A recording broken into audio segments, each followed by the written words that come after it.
মা তুমি জানো, আমি ধীরে ধীরে তুমি হয়ে যাচ্ছি।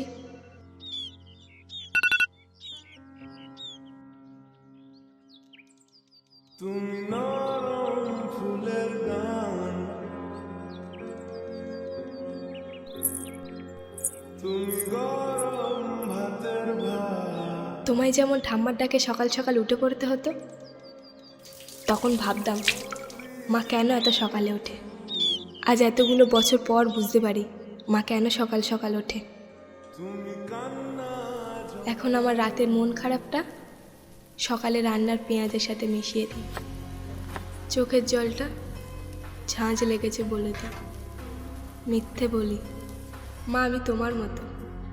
ঐতিহ্যের লাল রঙটা যে দুটো মানুষের বন্ধনকে কতটা মজবুত করে সেটা এখন বুঝতে পারি।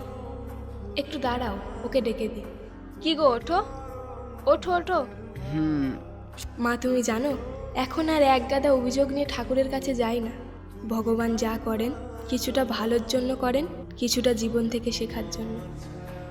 একটা অচেনা মানুষকে ধীরে ধীরে নিজের করে নেওয়া, তার ভালো মন্দর সাথে নিজের হাসির ছন্দগুলো শিখিয়ে নেওয়ার নামই হয়তো সংসার। দুগ্গা দুগ্গা।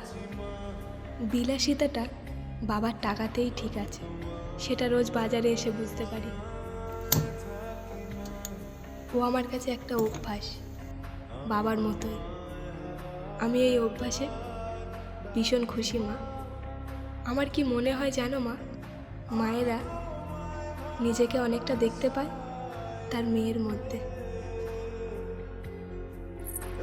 মা আমিও একদিন তোমার মতো আমার শিশুর মধ্যে আমাকে দেখতে পাবো, আর তোমার মতো করে বুঝিয়ে দেব মায়েরা খারাপ চায় না। আমি ছোটবেলা থেকেই চেয়েছিলাম বাবার মতো দায়িত্বশীল হতে আর তোমার মতো মা হতে।